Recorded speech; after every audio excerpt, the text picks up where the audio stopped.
సంబంధాలు, మొత్తం అన్ని సంబంధాలు దెబ్బతున్నాయి. కేవలం ఈ వెనకాల ఉండే వెధవ కామ వాంఛ, అది లేకపోవడమే సౌశీల్యం.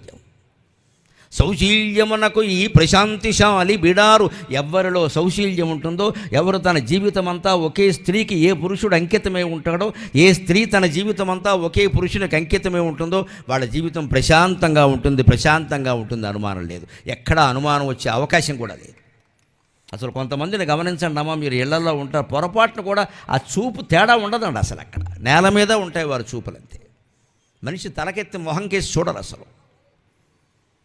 మగాళ్ళు అలాగే ఉంటారు కొంతమంది. పరస్త్రీ అంటే అంతే, అలా అసలు పైకి లేవత్తల. వాళ్ళ తల్లిదండ్రులు నేర్పిన సంస్కారం అది.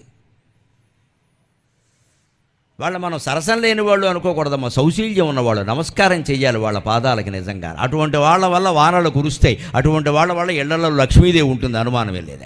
ఎక్కడ సౌశీల్యం ఉంటుందో అక్కడ లక్ష్మీదేవి